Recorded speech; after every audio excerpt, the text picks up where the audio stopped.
আজকে বাঙ্গু প্রগতিশীলদের চেতনার দিকে একটা মহা অস্ত্র নিক্ষেপ করব, এর ফলে বাঙ্গু প্রগতিশীলের মুখোশ চূড়ান্ত ভাবে খসে পড়বে আর তাদের পুচ্ছে আগুন জ্বলা যাবে।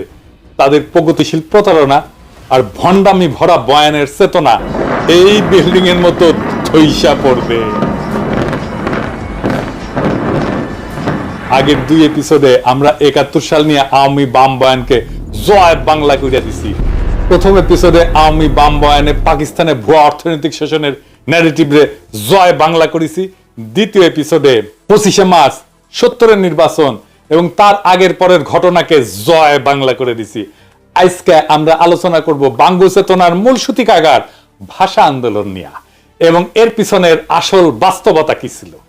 আপনারাও বুঝবেন 7 জন্মের জাউরা আওয়ামী লীগ এবং বামেরা বাংলাদেশিদেরকে কি রকম উজবুক বানাইছে এই 50-55 বছর। এই এপিসোডের শেষ পর্যন্ত দেখলে আপনারা নিজেরাই তাজ্জব হইয়া যাবেন। তাদের প্রতারণার ভণ্ডামি দেখা আজকে আমরা 52 চেতনার বয়ানকে পুরাপুরি ধূলিসাৎ কইরা জয় বাংলা কইরা দিব। এর সাথে ভারত, আওয়ামী লীগ এবং বাম বয়ান আর তার চেতনার একচ্ছত্র আধিপত্য চিরতরে এই দেশ থেকে লোপ পাবে। চলেন আল্লাহর নামে শুরু করা যাক। প্রথমেই দেখব কি আছে সেই আওয়ামী বাম বয়ান। 1947 সালে পাকিস্তান রাষ্ট্রের আবির্ভাব হয়। তাকে মানে আওয়ামী বাম বাঙ্গু বয়ানে কয় আর কি। পাকিস্তান গঠন হওয়ার পরে পশ্চিম পাকিস্তানের শাসক গোষ্ঠী বিশেষ করে পাঞ্জাবিরা পূর্ব পাকিস্তানের বাঙালিদের উপরে তাদের ভাষা উর্দু জোর কইরা চাপাইয়া দিতে চাইছিল। পাকিস্তান আন্দোলনের প্রধান নেতা পাকিস্তানের প্রথম গভর্নর জেনারেল কায়েদে আজম মোহাম্মদ আলী জিন্নাহ ঢাকা দেশে নাকি কইছিল Urdu and only Urdu shall be the state language of Pakistan. আর এটা শুনে নাকি সবাই না করে চিক্কুর মাইরে উঠেছিল। আর তার মধ্যে ছিল নাকি সোহরাওয়ার্দীর বডিগার্ড। জিন্নাহ এই বক্তৃতা দেয় 2 জায়গায়। 21শে মার্চ রমনা রেস করছে বিশাল জনসভায় এবং সেই বক্তব্য কোনো প্রতিবাদ হয় নাই, বরং উচ্ছ্বসিত হয়েছিল জনগণ। উনি কইছিলেন ইংরেজিতে কইছিলেন, কি কইছিলেন নিজেরাই শুনেন। Leave no doubt that the state language of Pakistan is going to be Urdu and no other language.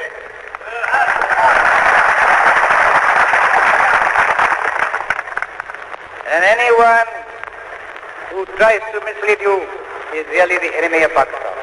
Without a state language, no nation can remain tied up solidly together and work together.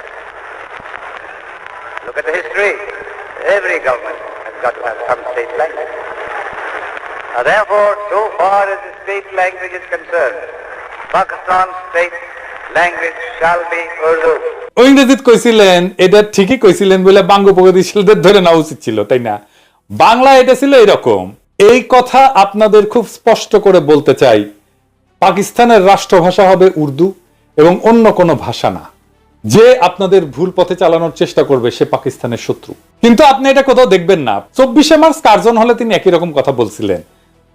শোনা যায় এইখানে বাঙ্গু প্রগতিশীলরা না কইরা উঠেছিল। এটা একটা cinematic প্রচার আছে, কিন্তু কোনো অরিজিনাল ফুটেজ এখনো পর্যন্ত কেউ দেখে নাই।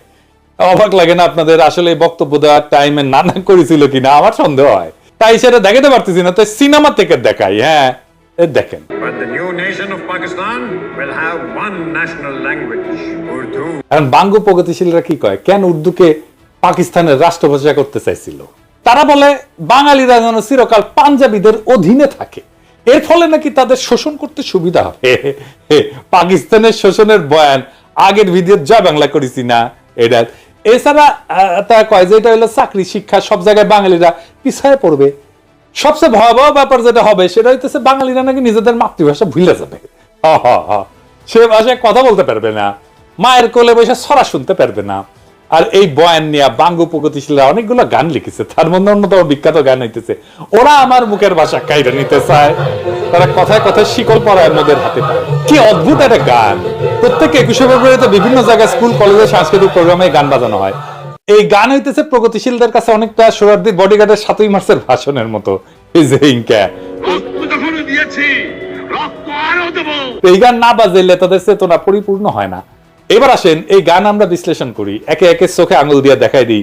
পুরা বাঙ্গু বয়ানকে জয় বাংলা করবো আজকে ইনশাল্লাহ। সবার প্রথমে যে কথা উঠে আসে সেটা হইলো ওরা আমার মুখের ভাষা কাইরা নিতে চায়। এটা তো সম্পূর্ণ মিথ্যা বানাওয়াটমূলক একটা অপপ্রচার। এখানে ওরা বলতে পশ্চিমা শাসক গোষ্ঠী অথবা পাঞ্জাবিদেরকে বোঝানো হয়েছে, তাই না? প্রথম পয়েন্ট হইতেছে কায়েদ আজম জিন্না যে ঘোষণা দিছিলেন সেটা হইতেছে পাকিস্তানের সংবিধানে অফিসিয়াল ভাষা বা স্টেট ল্যাঙ্গুয়েজ কি হবে, রাষ্ট্রভাষা কি হবে, রাষ্ট্রভাষা কি হবে। কারণ মাতৃভাষা নিয়ে সে ভাষণে কোনো আলোচনা হয় নাই, তাই না? মাতৃভাষার অফিসিয়াল ল্যাঙ্গুয়েজ দুইটা ভিন্ন জিনিস। জিন্না এবং পাকিস্তানের আবির্ভাবে মুখ্য ভূমিকা পালনকারী দল মুসলিম লীগ উর্দুকে পাকিস্তানের অফিসিয়াল ল্যাঙ্গুয়েজ, স্টেট ল্যাঙ্গুয়েজ আর আন্তঃপ্রদেশ যোগাযোগকারী ভাষা, যেটাকে ইংরেজিতে লিঙ্গুয়া ফ্রাঙ্কা বলে, সেটা করার সিদ্ধান্ত নিয়েছিল।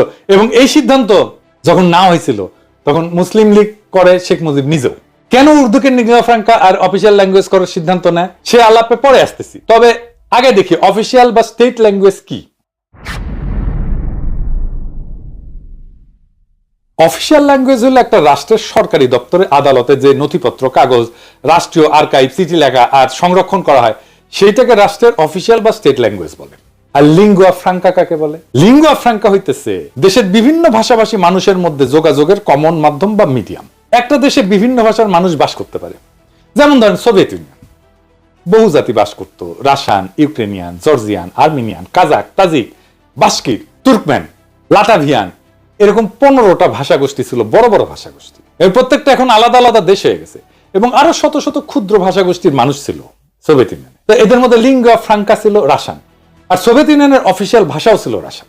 তো বাঙ্গ প্রগতিশীলদের ভারত মাতা তো এক গাদা জাতিগোষ্ঠী আছে না, তো ভারত মাতার ব্যাপারে আসতেছি। কারণ আসল কথা হইতেছে অফিসিয়াল ল্যাঙ্গুয়েজের সাথে নিজের মাতৃভাষা, একটা এলাকার কথ্য ভাষা বিলুপ্ত হয়ে যাওয়ার কোনো সম্পর্কই নাই, থাকতে পারে না। এটা খুব অদ্ভুত এবং স্থূল একটা দাবি, নিতান্তই হাস্যকর। কিরকম হাস্যকর দেখবেন, আমাকে বাংলাদেশের উদাহরণ দিয়ে শুরু করি।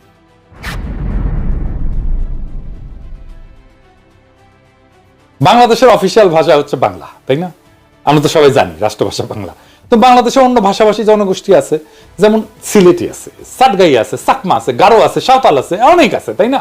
আমি চাকমা গারোদের উদাহরণে আজকে যাব না, সিলেটি আর সাতগাই এই ধরে। এই দুই ভাষা বাংলা থেকে সম্পূর্ণ আলাদা ভাষা, তাদের প্রায় সম্পূর্ণ ইউনিক ভোকাবুলারি আছে, শব্দ ভান্ডার আছে যেটা অন্য কেউ বুঝে না। এমনকি সিলেটি ভাষা তার নিজস্ব বর্ণমালা আছে যেটাকে সিলেটি নাগরী বলে। একজন সাধারণ বাংলাভাষী মানুষের পক্ষে সিলেটি বা তাটগাইয়া ভাষা বোঝা অসম্ভব, কারণ তাদের ভোকাবুলারি বা শব্দকোষ প্রায় সম্পূর্ণ ভিন্ন। কারণ ঠান্ডা মাথায় ভেবে দেখেন তো, বাংলাকে অফিসিয়াল ভাষা করার ফলে কি সিলেটি বা চিটাগাং এর মানুষ কি তাদের কথ্য ভাষা বা মাতৃভাষা ভুলে গেছে? যায় নাই। কেন যাবে? আশ্চর্য কথা। এটা তো কত উদ্ভট একটা দাবি, সেটা কল্পনা করলেও হাসি লাগে। বাঙ্গ প্রগতিশীলদের দাবি যে ওরা আমার মুখের ভাষা কাইরা নিতে চায়, এটা সম্পূর্ণ গাঁজাখুরি একটা দাবি। এখন যদি চিটাগাং বা সিলেটের ভাইয়েরা যদি বলে ওরা আমার মুখের ভাষা কাইরা নিতে চায়, তাহলে বাঙ্গ প্রগতিশীলরা কই যাবে? বাঙ্গ প্রগতিশীলরা আরো বলে যে পাঞ্জাবি ইরানকে আমাদেরকে শোষণ করার জন্য উর্দু আমাদের উপরে চাপাই দিতে চাইছিল। হায় রে দুনিয়া! বাঙ্গ প্রগতিশীলদের আইকিউ আর সাধারণ জ্ঞান অনেক কম হয়, এটা আমরা সবাই জানি। শিক্ষা দীক্ষাতেও তারা সাধারণত লাড্ডা গোড্ডা হয় আর কি, লেখাপড়া কম করে, শেষ করতে পারে না বেশিরভাগ ক্ষেত্রেই। তো যাই হোক, তাই বলে এত কম হয় এটা কল্পনাতীত। আজকে এক ভদ্রলোকের সঙ্গে কথা হইতেছিল, উনি লন্ডনে থাকেন। তো ওনারে কইলাম যে এই বাঙ্গ প্রগতিশীলদের এত আপনারা পাত্তা দেন, বলেন তো দুনিয়ার কোন দেশে, বড় শহরে, কোন শহরে একজন সো কল্ড বাঙ্গ প্রগতিশীল, একজন সাকসেসফুল প্রফেশনাল, ভালো চাকরি বাকরি করে, প্রফেশনালি এক্সট্রিমলি সাকসেসফুল, সমাজের মানুষ তাকে চেনে, নোটিস করে, মানে সমাজে তার প্রভাব আছে? নাই। দুনিয়ার যে কোনো বড় শহরে, ধরেন London, Paris, new York, Geneva, Sydney, কোথাও পাবেন না। বাম সেকুলার আওয়ামী লীগ এগুলো কোথাও পাবেন না। আহম্মকের দল এটাই জানে না যে পাঞ্জাবিদের নিজেদের মাতৃভাষা বা কথ্য ভাষা উর্দু না, তাদের কথ্য ভাষা হচ্ছে পাঞ্জাবি। পাঞ্জাবি ভাষা হিন্দুস্তানি বা উর্দু থেকে সম্পূর্ণ আলাদা একটা ভাষা। শুনেন, ਚਾਨਣ ਘਟ ਰਿਹਾ ਸੀ, ਹਨੇਰੇ ਦੀ ਆਮਦ ਦੇ ਨਿਸ਼ਾਨ ਪ੍ਰਗਟ ਹੋ ਰਹੇ ਸੀ ਤੇ ਕਹਿੰਦੇ ਆ ਲੋਕਾਂ 'ਚ ਹਾਹਾਕਾਰ। এটা হইতেছে পাঞ্জাবি। কি বুঝতে পারলেন যে এটা যে উর্দু না, এটা যে হিন্দি না? শুধু তাই না, পাকিস্তানের সীমান্ত প্রদেশের পশতুনদের মাতৃভাষা হচ্ছে পশতু, সিন্ধুর ভাষা সিন্ধি, বেলুচিস্তানের ভাষা বালুচ। এই সমস্ত প্রত্যেকটা ভাষা আলাদা আলাদা। কেউ কি নিজেদের ভাষা ভুলে গেছে উর্দুকে অফিসিয়াল ল্যাঙ্গুয়েজ করার ফলে? কারো কি ভাষা কায়দা না হয়েছে? পুরো দাবিটা এত বোগাস, এটাকে যে লজিক দিয়া, যুক্তি দিয়া ভ্রান্ত প্রমাণ করা লাগতেছে সেটা ভাবতে অবাক লাগে।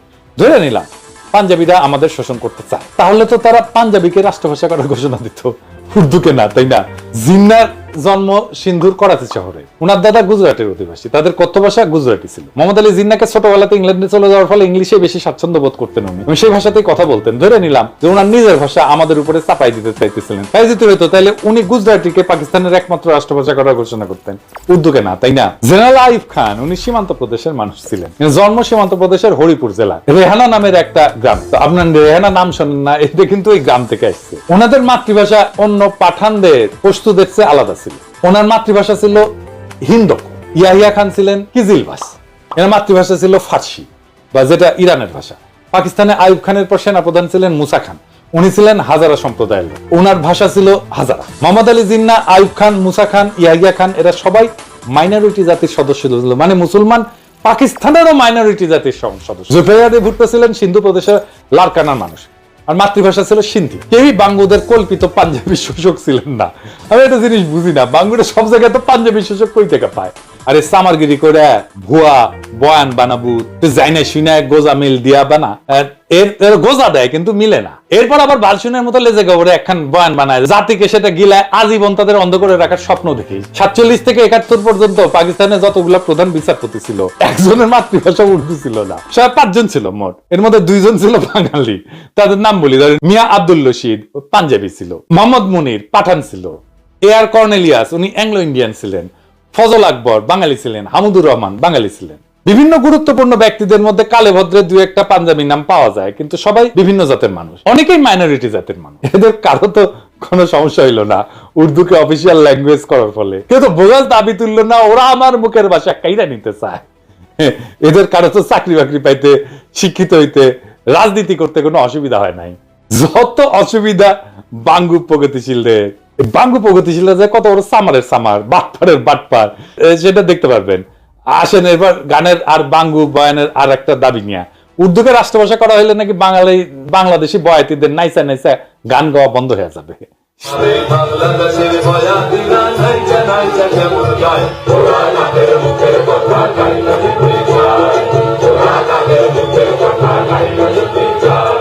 শুধু তাই না, সোহরাওয়ার্দীর বডিগার্ড তার বইতে কি লিখেছে, গায়ক আব্বাসউদ্দিন তারে কি কয় দেখেন।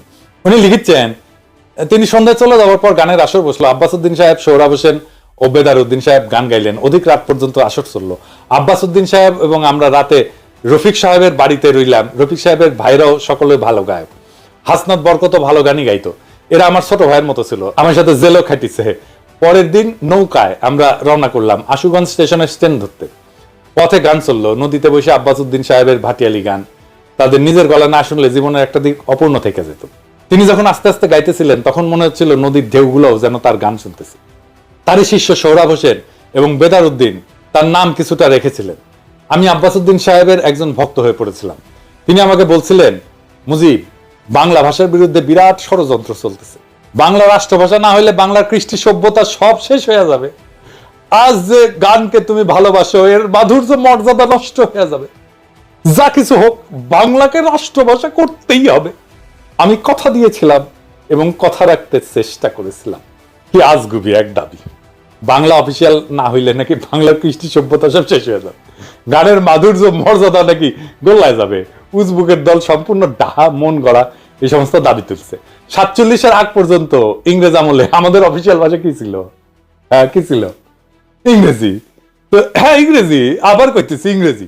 তখন কি ইংরেজি আমলে বাংলার বয়াতিরা নাইসা নাইসা গান গাওয়া ভুলে গেছিল? 200 বছরের বেশি তো শাসন করেছিল, তাই না? তো এই 200 বছরে কি গান গাওয়া ভুলে গেছিল? ইংরেজ আমলে বয়াতিরা নাইসা নাইসা গান করে নাই? তখন কি আব্বাসউদ্দিনের বয়ান মতে বাংলার কৃষ্টি সভ্যতা সব শেষ হয়ে গেছিল? তখন কি বাংলা গানের মাধুর্য মর্যাদা গোল্লায় গেছিল? বাংলা সাহিত্য সবচেয়ে বেশি প্রসার লাভ করেছিল কখন? ইংরেজ আমলে। বাংলা ভাষার সৃষ্টি হয়েছে ইংরেজ আমলে। আধুনিক বাংলা ভাষা যেটা আমরা বলি, বিশেষ করে বাংলা গদ্য সাহিত্যের সৃষ্টি হয়েছে ইংরেজ আমলে। পদ্য সাহিত্যে যা প্রসার ঘটছে তার সিংহভাগ ইংরেজ আমলে। বিভিন্ন বাংলা পত্র পত্রিকা, মাসিক সাহিত্য পত্রিকা সব ইংরেজ আমলে শুরু হয়েছিল। 1800 সালে কলকাতাতে ইংরেজদের ফোর্ট উইলিয়াম কলেজ প্রতিষ্ঠার পরে বাংলা সাহিত্য সৃষ্টি এবং প্রসার লাভ করা শুরু করে। বাংলা সাহিত্য এবং কালচার যারা সৃষ্টি এবং ডিফাইন করছে, রাজা রামমোহন রায়, ঈশ্বরচন্দ্র বিদ্যাসাগর, মাইকেল মধুসূদন দত্ত, বঙ্কিম, শরৎ, রবীন্দ্রনাথ, নবীন চন্দ্র সেন, সব কয়টা ইংরেজ আমলের মানুষ। ইংরেজ আমলে ইংরেজি অফিসিয়াল ভাষা নিয়ে তাদের তো বাংলা সাহিত্য চর্চার বিকাশে কোনো বাধা সৃষ্টি হয় নাই। আর 47 সালে পাকিস্তান তৈরির পর আব্বাসউদ্দিন, আব্দুল লতিফ এগো চেতনার চোদন জায়গায় উঠলো। 47-এর আগে আব্বাসউদ্দিন লতিফেরা গান করে নাই, ওদের কাছে গানের মাধুর্য তখন গোল্লায় যায় নাই। পাকিস্তান উর্দুকে অফিসিয়াল ভাষা করতে গেল চেতনা জায়গায় উঠলো। উর্দুর ইতিহাস নিয়ে একটু পরে আসতেছি। এদের দাবি যে কত শয়তানি আর ষড়যন্ত্র ভরা সেটা আস্তে আস্তে টের পাবেন। মুঘল আমলে মুঘলদের রাজ দরবার এবং সুবা এবং প্রদেশগুলোতে অফিসিয়াল ভাষা ছিল ফার্সি। মুঘলদের যাবতীয় ডকুমেন্ট, পরোয়ানা, ইতিহাস সবকিছুই ফার্সিতে রচিত হইত। সিরাজউদ্দৌলা, আলীবর্দী, মুর্শিদ কুলি খান এদের আমলে যাবতীয় হুকুম, পরোয়ানা ফার্সি শিকস্তা স্টাইলে লেখা হইতো। এই যে দেখেন, এটা শিকস্তা ক্যালিগ্রাফি স্ক্রিপ্টের একটা উদাহরণ। পলাশির যুদ্ধের পর ইংরেজরা প্রথম 80 বছর মানে 1757 থেকে শুরু করে 1837 সাল পর্যন্ত মুঘলদের ফার্সিকে অফিসিয়াল ভাষা হিসেবে বহাল রাখে। সেই সময় তাদের যাবতীয় অফিসিয়াল ডকুমেন্ট, খাজনার হিসাব ইত্যাদি ফার্সিতেই লেখা হইতো। ইংরেজ সাহেবদের বিভিন্ন চিঠি, আদেশ, পরোয়ানা ইত্যাদি তাদের দেশীয় সেক্রেটারিরা ফার্সিতে লিখে কম্পোজ করে দিত। এই সেক্রেটারিদেরকে বলা হইতো মুন্সি। মুন্সি, হ্যাঁ, প্রচুর হিন্দু ইংরেজি এবং ফার্সি ভাষা শিখে এই মুন্সির কাজ করত। তাদের টাইটেল ছিল মুন্সি। আমাদের গৌতম দাস দাদা আছেন না, আপনারা পছন্দ করেন খুব, আসল নাম হইতেছে গৌতম দাস মুন্সি। উনার ছোট ভাই বিশ্বজিৎ দাস মুন্সি, উনি লেখেন মুন্সি বিশ্বজিৎ। এবার বুঝেছেন তো? 1837 সালে লর্ড অকল্যান্ড ব্রিটিশ ইন্ডিয়ার অফিসিয়াল ল্যাঙ্গুয়েজ ফার্সি থেকে ইংরেজি আর উর্দুতে বদল করে। জিয়া, দুইটা অফিসিয়াল ল্যাঙ্গুয়েজ ছিল, ইংরেজি আর উর্দু। ইংরেজ আমলে 1837 সাল থেকে ব্রিটিশ ভারতে ইংরেজির পাশাপাশি উর্দু ছিল অফিসিয়াল ভাষা। 47 সাল পর্যন্ত এই সিস্টেম বহাল থাকে। ইংরেজ অফিসাররা ব্রিটিশ ইন্ডিয়ান আর্মিতে তাদের নেটিভ সোলজারদের সাথে কি ভাষায় কথা বলতো শুনবেন? উর্দুতে। মহারানী ভিক্টোরিয়া তার হিন্দুস্তানি ব্যক্তিগত খাদেম মুন্সি আব্দুল করিমের কাছ থেকে উর্দু ভাষা শিখছিলেন। শুধু তাই না, মহারানী ভিক্টোরিয়া তার নিজের ডায়েরি ইংরেজির পাশাপাশি উর্দুতেও লিখতেন। ওনার ডায়েরির 13 ভলিউম উনি উর্দুতে লিখছেন নিজের হাতে। এটা নিয়ে একটা সিনেমা হয়েছে হলিউডে, মহারানী ভিক্টোরিয়া তার হিন্দুস্তানি খাদেম মুন্সি আব্দুল করিমকে নিয়ে। সিনেমার নাম হইতেছে ভিক্টোরিয়া অ্যান্ড আব্দুল। 2017 সালে এটা মুক্তি পেয়েছে। তো মহারানী ভিক্টোরিয়ার চরিত্রে অভিনয় করছেন জুডি ভেন্স, আর আলী ফজল অভিনয় করছে আব্দুল করিম চরিত্রে। কাজেই ইংরেজ আমলে 47 পর্যন্ত রবীন্দ্রনাথ, শরৎ, বঙ্কিম, ঈশ্বরচন্দ্র এরা সাহিত্য চর্চা করতে পারবে, কাব্য রচনা করতে পারবে, মাসিক পত্রিকা ব্যয় করতে পারবে, বাংলাদেশের বয়াতিরা নাইচা নাইচা গান গাইতে পারবে, তাতে কোনো অসঙ্গতি নাই। কিন্তু 47 সালে পাকিস্তান হওয়ার পর পাকিস্তানের অফিসিয়াল ভাষা উর্দু করতে গেলে বাঙ্গ প্রগতিশীলদের পাছায় আগুন ধরে গেল। এবার গানের অন্য অংশে আসি।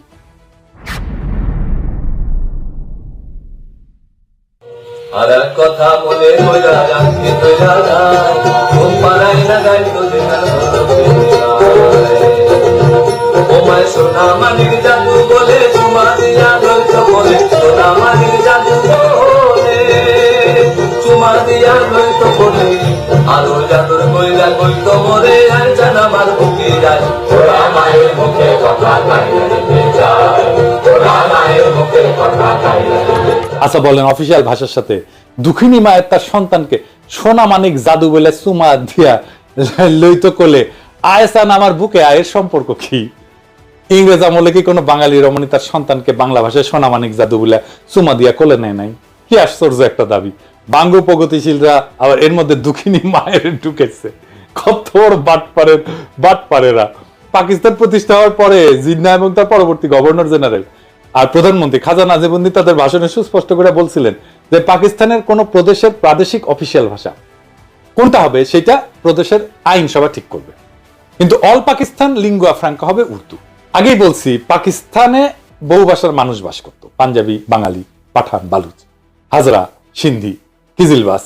এদের সবার আন্তঃযোগাযোগ বা ইন্টার কমিউনিকেশনের জন্য উর্দু ছিল সবচেয়ে মোক্ষম ভাষা, কারণ এরা সবাই উর্দু জানতো। মানে ধরেন হাজরা সম্প্রদায়ের মানুষ বাংলা জানে না তো, বেলুচরা বাংলা জানে না তো, তাহলে রাষ্ট্রভাষা যদি বাংলা করে তাহলে কেমনে হবে বলেন তো? উর্দু শব্দটা আসছে তুর্কি ভাষা থেকে। মূল তুর্কি শব্দটা ছিল অর্দু, যার অর্থ হচ্ছে সেনাবাহিনী বা সামরিক শিবির বা ক্যাম্প। এই অর্দু শব্দটা পরবর্তীতে ফার্সি, তারপরে উর্দুতে এসে দাঁড়ায় জাবানি উর্দু, অর্থাৎ সেনাবাহিনীর ভাষা। এই উর্দু থেকেই উর্দি মানে সেনাবাহিনীর পোশাক শব্দটা আসছে। কেন উর্দু? এর জন্য অল্প একটু ইতিহাস বলি, শোনেন, ভালো লাগবে আপনাদের। আরবরা যখন নবীজির ওফাতের পর বিভিন্ন সাম্রাজ্য যেমন রোমান, পারস্যদের পরাজিত করে নিজেদের সাম্রাজ্য বানায়, সেটা সর্বপ্রথম উমাইয়া আমলে ভারতবর্ষ পর্যন্ত পৌঁছায়। মোহাম্মদ বিন কাসেমের নেতৃত্বে মুসলমানরা 711 সালে মাকরান, বেলুচিস্তান আর সিন্ধু প্রদেশ জয় করে। মোহাম্মদ বিন কাসিম সিন্ধু থেকে নদী ধইরা উত্তর দিকে বর্তমান পাঞ্জাবের মুলতান পর্যন্ত জয় করছিলেন। এইখানে আরবদের বিজয় থেমে থাকে প্রায় 300 বছর। ততদিনে উমাইয়াদের পতন হইয়া আব্বাসীয় খলিফারা আসছেন এবং আব্বাসীয় সাম্রাজ্য দুর্বল হইয়া বিভিন্ন খণ্ডে বিভক্ত হয়ে গেছে। আব্বাসীয় সাম্রাজ্যের পূর্ব দিকের প্রদেশ ইরান, খোরাসান আর তুরানে সামানিদ নামে একটা সালতানাত প্রতিষ্ঠা হয় 874 থেকে 999 সাল পর্যন্ত। তুরান হইতেছে তুর্কিদের এলাকা। খোরাসানের উত্তরে একটা বিখ্যাত নদী আছে যার নাম আমুদরিয়া, আপনারা শুনছেন না? গ্রিকরা একে অক্সাস বলতো। আলেকজান্ডার দ্য গ্রেট এই নদী ক্রস করছিলেন তার যুদ্ধযাত্রায়। সেই নদী হইতেছে ইরান আর তুরানের সীমানা।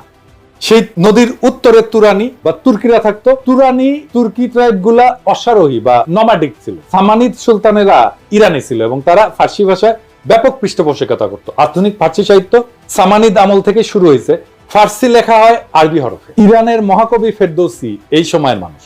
সামানিদ সুলতানেরা তাদের রাজসভা এবং সামরিক বাহিনীতে তুরানি অশ্বারোহীদের ব্যাপকভাবে রিক্রুট করছিল। এদের মধ্যে একজন তুর্কি সেনাপতি আলেপ্তেগিন 962 সাল বর্তমান আফগানিস্তানের গজনি শহর জয় করে এনে নিজের একটা সাম্রাজ্যের গোড়াপত্তন করে। এই আলেপ্তেগিনের নাতি বা দৌহিত্র হচ্ছে গজনির বিখ্যাত সুলতান মাহমুদ, যিনি অশ্বারোহী তুর্কি বাহিনী নিয়ে ভারতবর্ষের পাঞ্জাব বিজয় করে তার সাম্রাজ্য যোগ করে। এর ফলে আরবদের বেলুচিস্তান এবং সিন্ধু বিজয়ের প্রায় 300 বছর পর মুসলমানরা বর্তমান সীমান্ত প্রদেশ পাঞ্জাব বিজয় করে। সুলতান মাহমুদ এবং পার্শ্ববর্তী গজনী সুলতানেরা তুর্কি হওয়া সত্ত্বেও তারা সামানিদ সুলতানদের অনুসরণে ফার্সিকেই নিজেদের অফিসিয়াল ভাষা হিসেবে ব্যবহার করতেন। সুলতান মাহমুদ মহাকবি ফেরদৌসিকে নিয়ে পারস্যের মহাকাব্য শাহনামা রচনা করছিলেন। আপনারা জানেন না যে বিখ্যাত শাহনামা? তো গজনীর এই সালতানাত 1186 সাল পর্যন্ত ছিল। 1186 সাল পর্যন্ত আফগানিস্তানের ঘুর শহরে তুর্কিক সেনাপতি মুইজুদ্দিন মোহাম্মদ ঘুরি গজনির সালতানাতকে বিজয় করে যোগ করেন নিজের সাম্রাজ্যে। এরপর উনি 1192 সালে দিল্লির কাছে নিজের বর্ম আচ্ছাদিত ঘোড়শওয়ার হেভি ক্যাভারলি এই তুর্কি বাহিনী নিয়ে তরাইনের যুদ্ধে রাজপুত রাজা পৃথ্বীরাজ চৌহানকে পরাজিত করে ভারতবর্ষের মুসলমানদের প্রথম কেন্দ্র দিল্লি সালতানাত প্রতিষ্ঠা করেন। এই সময়ে দিল্লি সালতানাতে তুর্কি, আফগান, ইরানি এই সমস্ত মুসলিম জাতি সেনা হিসেবে দলে দলে যুক্ত, কিন্তু তারা অফিসিয়াল ভাষা হিসেবে তাদের আগের গজনীর সুলতান মাহমুদ এবং সামানিদদের অনুসরণে ফার্সিকেই বহাল রাখে। ভারতবর্ষে মুসলিম শাসনের সূচনা হয় দিল্লি সালতানাতের মধ্য দিয়ে। এরপরে আস্তে আস্তে মুঘল বাদশাহ আওরঙ্গজেবের সময় প্রায় পুরো ভারতবর্ষ মুঘলদের অধীনে আসে। মুঘলরাও ফার্সির ব্যবহার জারি রাখে। দিল্লি ছিল সালতানাতের রাজধানী বা কেন্দ্রবিন্দু। দিল্লির আশেপাশের এলাকায় খারি বলি নামে একটা ভাষা প্রচলন ছিল। এত জাতের মুসলিম দিল্লিতে সেটেল করার ফলে তারা এই খারি বলি ভাষা ব্যবহার শুরু করে। এর মধ্যে যুক্ত হয় অসংখ্য ফার্সি আর আরবি শব্দ, মানে যেগুলো ধার করা শব্দ। আমাদের বাংলাতে অসংখ্য ধার করা শব্দ আছে। খারবলি আর ফার্সি এই দুইটা মিলে তৈরি হয় উর্দু ভাষা। একে হিন্দুস্তানি ভাষাও বলা হয়, কারণ এটার উৎপত্তি হিন্দুস্তানে দিল্লি সালতানাতের সময়। দিল্লি সালতানাতের আমলে 1300 শতকে বিখ্যাত কবি আমির খসরু, যাকে ভারতের তোতাপাখি বলা হয়, উনি এই উর্দু ভাষায় সাহিত্য রচনা করেন এবং তাকে উর্দু সাহিত্যের জনক বলা হয়। এই উর্দু ভাষাকে ফার্সি আরবি হরফেই লেখা হতো স্বাভাবিকভাবেই, কারণ যারা শিক্ষিত, যারা এই সাহিত্য রচনা করতেন, তারা অলরেডি সেই হরফের রাষ্ট্রীয় কাজে ফার্সিতে ব্যবহার করতেন। এখন হিন্দুস্তানে বিভিন্ন জাতের মুসলমানদের সমাগম ঘটে। ইরানি, তুরানি, আফগান, পাঠান, তাজিক, উজবেক, হাজরা ইত্যাদি। ভারতবর্ষের মুসলমানদের সেনা সারণীতে এরকম অনেক জাতের ঘোড়সওয়ার সৈন্য সেনাপতির সমাগম হইতো। তারা এই হিন্দুস্তানি ভাষায় নিজেদের মধ্যে কমিউনিকেশন করতেন। এই জন্য এই ভাষার নাম হয়েছে উর্দু বা ক্যাম্প। বোঝা গেছে? মুঘল বাদশাহ জাহাঙ্গীর, শাহজাহান, আওরঙ্গজেব থেকে শুরু করে বাহাদুর শাহ জাফর পর্যন্ত সবার মাতৃভাষা ছিল উর্দু। শেষ বাদশাহ বাহাদুর শাহ জাফর উর্দুতে একজন উৎকৃষ্ট কবিও ছিলেন। মুসলমানরা যখন ডেকান বা হিন্দুস্তানের দক্ষিণে নর্মদা নদীর বিন্ধ্য পর্বতমালার দক্ষিণে নিজেদের সালতানাত এক্সপ্যান্ড করে, সেই ডেক্কানেও মুসলমানরা লিঙ্গুয়া ফ্রাঙ্কা হিসেবে উর্দু ব্যবহার করে। দক্ষিণের উর্দুতে তামিল, তেলেগু থেকে অনেকগুলো ধার করা শব্দ আছে, এই জন্য সেটাকে দক্ষিণী উর্দু বলা হয়। কিন্তু হায়দ্রাবাদের নিজামরা যাতে তুর্কি হইলেও তারা হায়দ্রাবাদে উর্দুতেই কথা বলতেন। এমনকি হায়দার আলী আর টিপু সুলতান সুদূর দক্ষিণে মহীশূর রাজ্যের পত্তন করলেও সেখানেও মুসলমানরা লিঙ্গুয়া ফ্রাঙ্কা হিসেবে উর্দু ব্যবহার করতেন। যেমন ভারতের তেলেঙ্গানা রাজ্য, ডেকান বা দাক্ষিণাত্যের একটা রাজ্য, ডেকানের হিন্দুদের ভাষা উত্তর ভারত থেকে আলাদা। দক্ষিণ ভারতের হিন্দুরা উত্তর ভারতের হিন্দিতে কথা বলতে চায় না। তেলেঙ্গানার মূল আঞ্চলিক ভাষা তেলেগু। সেই তেলেঙ্গানার মুসলমানরাও উর্দুকে নিজেদের লিঙ্গুয়া ফ্রাঙ্কা হিসেবে ব্যবহার করে। এই যে দেখেন, তেলেঙ্গানার রাজধানী শহর হায়দ্রাবাদের এমপি আসাদুদ্দিন ওয়াইসি উর্দুতে বলা কথা আর ভাষণ। तरीके से उसको तरतीब दी गई कि अक्सरती तबके के लोग जीत जाएं और मुस्लिम अकलियत के लोग कामयाब होने में बड़ी मुश्किलात पेश आए। इसीलिए 2007 में सच्चर कमेटी ने कहा था, सिफारिशात में कहा कि अब जब हदबंदी होगी तो माकूल तरीके से बनाए जाए ताकि मुसलमान पार्लियामेंट और असेंबली के इलेक्शन जीत सके। পুরা উপমহাদেশে পাঠান, পাঞ্জাবি, সিন্ধি, উত্তরপ্রদেশ, হায়দ্রাবাদ, কর্ণাটক, দক্ষিণী সব জাতের মুসলমান উর্দুকে লিঙ্গুয়া ফ্রাঙ্কা হিসেবে ব্যবহার করে। কারো কারো মধ্যে কোনো কুরকুরানি কিন্তু হয় নাই। এক বিচিত্র উদ্ভট কারণে আওয়ামী ভারতীয় প্রোপাগান্ডায় বিশাল উপমহাদেশের বিভিন্ন জাতের মুসলমানদের মধ্যে শুধু পূর্ব বাংলার বাঙালিদেরকে উর্দুতে ঘৃণা করা শিখাইতে সক্ষম হয়েছে। কিন্তু হিন্দু আর্যদের সংস্কৃত ভাষা থেকে শব্দ নিয়ে উর্দু ভাষাকে হিন্দিতে রূপান্তর করার পর সেই হিন্দিকে আবার এইসব বাঙ্গ প্রগতিশীলদের কাছে জনপ্রিয় করছে। এই দেখেন আমগরে ট্যাঙ্ক ড্যান্সার আজকাল পুলিশের ভ্যানে লাথি গুতা খাওয়া আসানুল্লাহ কিনু ট্যাঙ্কে করে হিন্দি করছে, শুনে।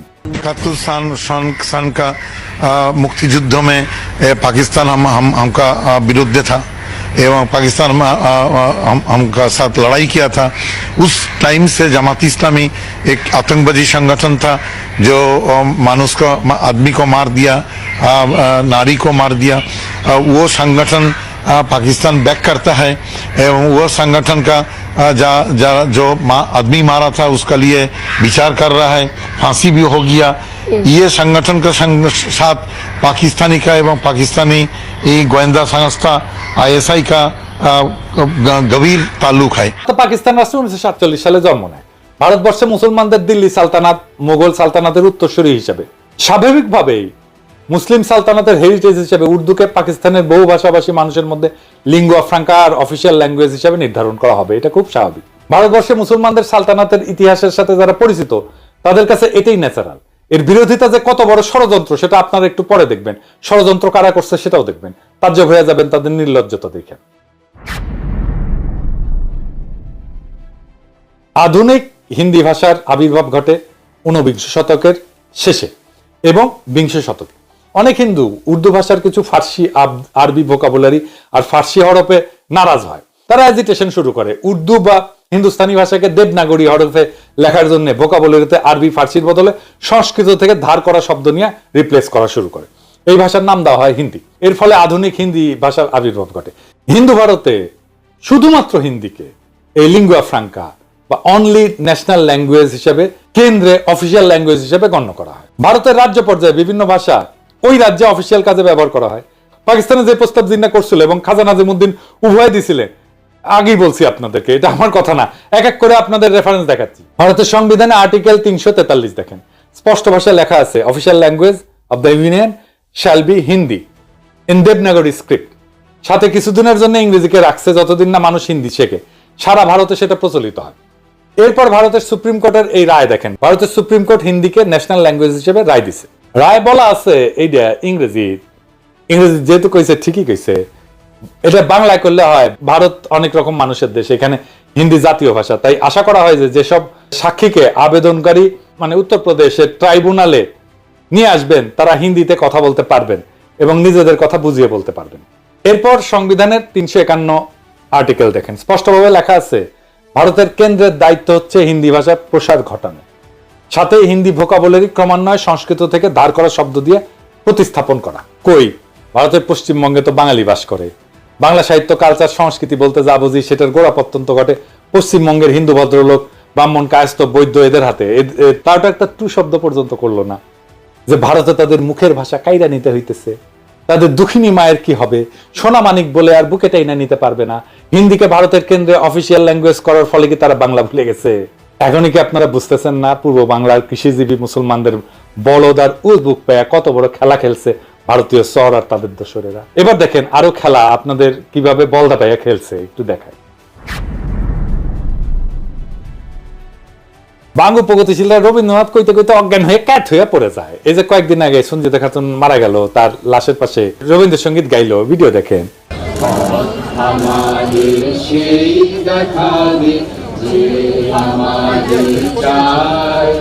আমি অভয় মনে ছাড়ব তোরি এই শুধু মোর দান।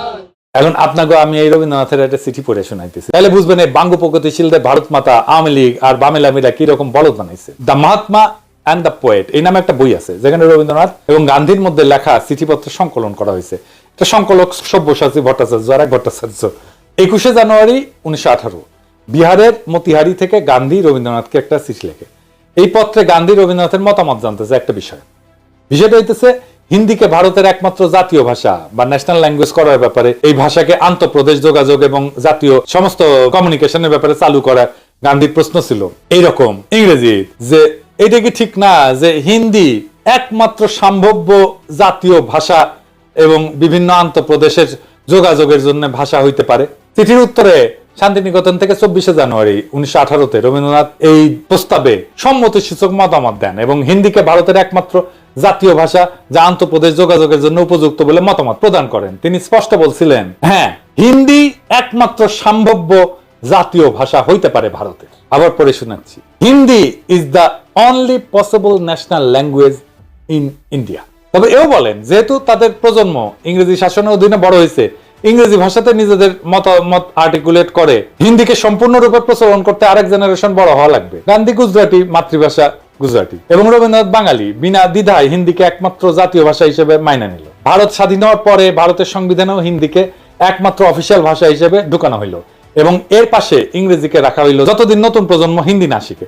যে বাঙ্গ প্রগতিশীলরা এত রবীন্দ্রনাথ বই করলে পাগল হইয়া যায়, কাজ হয়ে পড়ে যায়, সে রবীন্দ্রনাথ নিজেই তো তার দেশ ভারতে হিন্দিকে সর্বভারতীয় ভাষা হিসেবে প্রমোট করছে। এখানে বাঙ্গ প্রগতিশীলদের আইকন রবীন্দ্রনাথ তো হাউকা করে নাই যে সে তার মাতৃভাষা ভুলা যাবে। পশ্চিম বাংলার কোন কবি সাহিত্যিক তো এটা একটা টু শব্দ করে নাই, যেহেতু রবীন্দ্রনাথ কইছে, ঠিকই কইছে।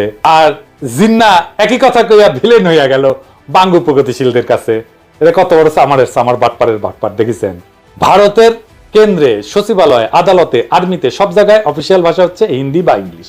সব ফাইলপত্র, যোগাযোগ, চিঠি আদান প্রদান হিন্দি অথবা ইংলিশে করা লাগে। ভারতের পার্লামেন্টে কথা বলতে গেলে হিন্দি বা ইংলিশ ব্যবহার করতে হয়। পার্লামেন্টের মেম্বার, রাজনীতিবিদ যদি বকলম বা মূর্খ হয় তাহলে স্পিকারের বিশেষ অনুমতি নিয়ে অন্য ভাষায় বক্তৃতা দিতে পারে, যদিও সেই বক্তব্য কেউ শুনে না। এই যে দেখেন, পশ্চিমবঙ্গের লোকসভার একজন সদস্য অভিষেক ব্যানার্জি, ডায়মন্ড হারবার 24 পরগনা আসনের এমপি, লোকসভায় হিন্দিতে কথা হচ্ছে। দেখেন, कबर रखिए और कुर्सी का पीटी बांध लीजिए, मौसम बिगड़ने वाला है। आप डायरेक्शन देंगी ये मुझे?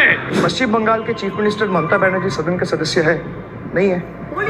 तो उन्होंने क्यों टिप्पणी किया? বাঙ্গ প্রগতিশীলরা তো ভারত মাতা শুইয়া কায়, এরা কিন্তু ভারত মাতার বিরুদ্ধে একটা টু শব্দ করবে না। আপনাদের কি আসলে বিশ্বাস হয় যেই সব 7 জন্মের জাউরাজ, আওয়ামী লীগ, সিপিবি, বামপন্থী বুদ্ধিজীবী সাহিত্যিক যেমন শাহরিয়ার কবির, কমিউনিস্ট মুনির চৌধুরী, যারা ভাষা আন্দোলন নিয়ে লাফাইছে, তারা কি এইটার জবাব দিতে পারবে যে যদি 47-এর দেশভাগ না হইয়া আমরা যদি অখণ্ড ভারতের অংশ হইতাম তাহলে কেন্দ্রে অফিসিয়াল ভাষা কি হইতো? হিন্দি হইতো তো, তাই না? তো তারা কি হিন্দি ব্যবহারের বিরুদ্ধে একটা টু শব্দ করতো? তারা তো তাদের গুরুদেব রবীন্দ্রনাথের আদেশ দেখে কাইট হয়ে পড়ে যেত। আসলে ওদের সবসময় উদ্দেশ্য ছিল ভারত মাতার এজেন্ডা বাস্তবায়ন করা। আমাদের আগের 2টা এপিসোডে দেখাইছি, এই এপিসোডের মাধ্যমে সেটা আবার স্বতঃসিদ্ধভাবে প্রমাণ করলাম আপনাদের সামনে আরেকবার। এরা সব সময় এই ভূখণ্ডের মুসলমানদেরকে দুর্বল করে রাখতে চেয়েছে, এখনো সেটার জন্য আপ্রাণ চেষ্টা করে যাচ্ছে। সেই জন্য প্রথম থেকে ষড়যন্ত্র করে তাদের দেশীয় লেসপেন্সারদের মাধ্যমে এই সমস্ত ভুয়া বয়ান তৈরি করে বিলি করেছে। পাকিস্তান তৈরি হওয়ার পর থেকে এদের উদ্দেশ্য ছিল উপমহাদেশের মুসলমানদের মধ্যে যাতে বন্ধন না থাকে, একতা না থাকে, মুসলমানরা যাতে কোনোভাবে এক দেশে বসবাস না করে। মুসলমানরা যদি একতাবদ্ধ শক্তিশালী থাকে তাহলে তো ভারত মাতার বিশাল বিপদ সামনে, তারা তাদের অখণ্ড ভারত পুনরুদ্ধারের স্বপ্ন বাস্তবায়ন করতে পারবে না। এই জন্যই ভারত নিজে হিন্দিকে নিজের অফিসিয়াল ল্যাঙ্গুয়েজ বানায় পূর্ব বাংলার মুসলমানদেরকে উজবুক বানাইছে তাদের দেশীয় দোসরের মাধ্যমে। এখনো খেয়াল করলে দেখবেন ইউটিউবে বা ফেসবুকে পশ্চিমবঙ্গের বাঙালিরা এসে এই ব্যাপারে উস্কানি দেয়। যখন কোনো উর্দু গানে বা পাকিস্তানের কোনো কিছুতে বাংলাদেশি কেউ লাভ দেয়, লাইক দেয় বা কোনো একটা কমেন্ট করে, এইসব পশ্চিমবঙ্গের বাটপাট সামাররা এসে কয় তোদের ভাষা উর্দু নাকি? কত বড় সামারেরা! তখন এরা ওপার বাংলা থেকে ভাষা আন্দোলনে ব্যাপকভাবে উস্কানি দিছিল, প্রোপাগান্ডা চালাইছিল। এদের প্রোপাগান্ডা কি জিনিস সেটা সবাই আজকে ভালোভাবে বুঝছেন। দেখেন, আপনাকে মৌলিক যখন কেন্দ্রে যায়, মোদির সাক্ষাৎকার নেয়, তখন হিন্দিতে কথা কয়। मोदी जी रिपब्लिक बांग्ला में पहली बार बहुत बहुत स्वागत है। नमस्कार, बहुत बहुत शुक्रिया आपको मोदी जी। मोदी जी, ये जो पूरा जो माहौल है, हजारों में लोग यहाँ पे आए हैं, क्या कुछ नहीं हुआ ये प्रोग्राम को बंद करने के लिए? लोगों को रोका गया, 144, 144 इशू किया गया, बहुत सारे जगहों पे रोक नहीं पाए। ममता बनर्जी को मोदी से इतना डर क्यों है?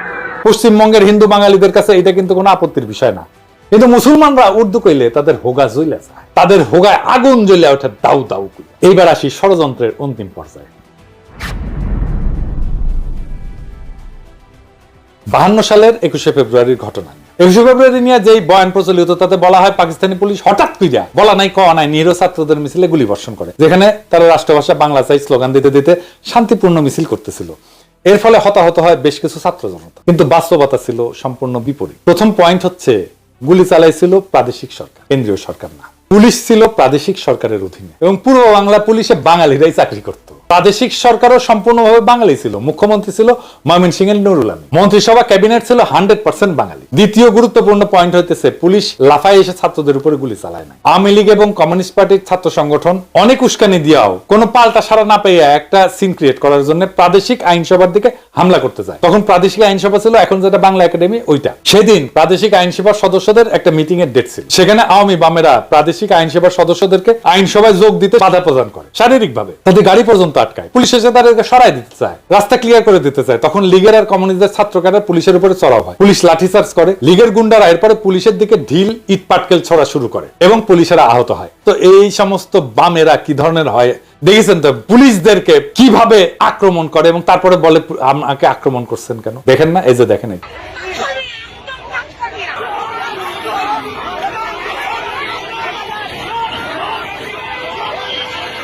তখনকার পুলিশ তো আজকালকার মতো বডি আর্মার, হেলমেট টেলমেট এগুলো ছিল না। পুলিশ খালি হাফ প্যান্ট পরতো, শার্ট আর একটা ক্যাপ পরে থাকে। এই অবস্থায় যদি পুলিশের কপালে লাগে তাই তো মারাত্মক ব্যাপার। এই অবস্থায় পুলিশ পরিস্থিতি নিয়ন্ত্রণে প্রথমে টিয়ার গ্যাস ছোড়ে, এরপর পরিস্থিতি আরো অবনতি ঘটে, লীগ আর বামেরা আরো চড়াও হয়। এইভাবে পরিস্থিতি অবনতি ঘটতে থাকলে পুলিশ সর্বশেষে গুলি চালায়। এই গোলাগুলিতে 4 থেকে 5 জনের মতো নিহত হয়। এই ঘটনার আসল বিবরণ প্রখ্যাত সাহিত্যিক, সাংবাদিক, সেই সময়ে সবচেয়ে বড় পত্রিকা দৈনিক আজাদের সম্পাদক আবুল কালাম শামসুদ্দিনের আত্মজীবনী অতীত দিনের স্মৃতিতে আছে। এই ঘটনাকে বিকৃত করে লীগ আর বামেরা কি অপপ্রচার চালাইছে সেটা আপনারা এখন কল্পনা করেন। আমি আবুল কালাম শামসুদ্দিনের বই থেকে একটু পড়ে শুনি। অবস্থা চরমে উঠল 1952 সালের 21 ফেব্রুয়ারি মোতাবেক 1357 সালের 8ই ফাল্গুন তারিখে। সেদিন ঢাকার স্কুল কলেজগুলিতে হরতাল ঘোষণা করা হয়েছিল এবং এক বিরাট ছাত্র মিছিল আইন পরিষদ ভবনের সম্মুখে যাওয়ার চেষ্টা করেছিল 144 ধারার নিষেধাজ্ঞা অমান্য করে। শোনা যায় পরিষদের অধিবেশনে যোগদানের উদ্দেশ্যে গমনকারী কয়েকজন মোটরাহি পরিষদ সদস্যকে নাকি ছাত্র মিছিলের তরফ থেকে পথে আটকাবার চেষ্টা করা হয়েছে। এতেই গোলমাল পেকে ওঠে, পুলিশ বাধা দিতে চেষ্টা করে। ছাত্র মিছিলের উপরে পুলিশ নাকি লাঠিচার্জ করে এবং কিছু সংখ্যক বিক্ষোভকারীকে গ্রেপ্তারও করা হয়। ফলে উত্তেজনা আরো বৃদ্ধি পায় এবং জনতার পক্ষ থেকে নাকি পুলিশের উদ্দেশ্যে ঢিল ইত্যাদি ছোড়া হয়। ক্রমে অবস্থা একরূপ আয়ত্তের বাইরে চলে যায়। পুলিশ প্রথমে কাঁদনে গ্যাস এবং পরে বেপরোয়া গুলি বর্ষণ শুরু করে। ফলে জনতার বেশ কিছু সংখ্যক লোক হতাহত হয়। হতাহতের সংখ্যা কি ছিল এবং তাদের মধ্যে ছাত্রই বা কতজন ছিল সে সম্পর্কে নানা ধরনের কথা শোনা গিয়েছিল। সঠিক হিসাব যে কারণেই হোক পাওয়া যায় নাই, পাওয়ার উপায় ছিল না। এই পুরো এপিসোড শোনার পরে এখন আপনারা ঠিক করেন, আপনারা কি ভারতীয় আধিপত্যবাদ নামের বৃক্ষের প্রথম শিকড় ছিল শহীদ মিনার, এটা বুঝতে পারছেন? আওয়ামী লীগের তৈরি করা হুজুগে আবেগ বাদ দিলে শহীদ মিনার এবং এই সংক্রান্ত পুরো ন্যারেটিভ হচ্ছে ভারতীয় চক্রান্তের কাছে আমাদের পরাজয়ের সর্বপ্রথম ঘটনা। এটাকে সেলিব্রেট করা আর পলাশী যুদ্ধের লর্ড টাইপের বিজয়কে সেলিব্রেট করা একই কথা। প্রিয় দর্শক, এতক্ষণ যা শুনলেন তা শুধু ইতিহাস না, এটা একটা চেতনার ময়ূরপুচ্ছ ছিঁড়ে ফেলার রক্তাক্ত ঘোষণাপত্র। বহুদিন ধরে আমরা ভাবছি 21 ফেব্রুয়ারি মানেই ভাষার জন্য আত্মাহুতি, কিন্তু কে লিখছিল সেই নাটকের চিত্রনাট্য, কে বসে বসে বানাইছিল সেই ট্র্যাজেডির আবহ? এটা কি মাতৃভাষার বিজয় ছিল, না এটা ছিল একটা সুচারু প্রতারণা? ভারতের প্রথম পেরেক ঠোকা আমাদের ভূখণ্ডের আত্মপরিচয়, আমাদের ঐতিহ্যে, আমাদের আত্মমর্যাদায়। ভাষার নামে চলা ষড়যন্ত্রের নোংরা স্ক্রিপ্ট আমরা আজকে ছিঁড়ে ছিঁড়ে ফেলে দিচ্ছি। আমরা সেই প্রজন্ম যারা আর হুজুগে শহীদ মিনারে খালি পায়ে শুধু গানই করতে যাব না, আমরা প্রশ্ন করব। আমরা সেই প্রজন্ম যারা জানে রাষ্ট্রভাষা আর মাতৃভাষার পার্থক্য কোথায়। আমরা সেই প্রজন্ম যারা ইতিহাসের ভাঙা পাথর গুড়ায় নতুন সত্যের মিনার গড়তে চায়। আজকে আমরা ঘোষণা করতেছি, চেতনার নামে চালানো ভারতীয় আধিপত্যের অপপ্রচার আর চলবে না। এই ইতিহাস যারা জানে না তারা আবেগে ভাসে, আর যারা জানে তারা বিদ্রোহে দাঁড়ায়। এটাই শেষ কথা।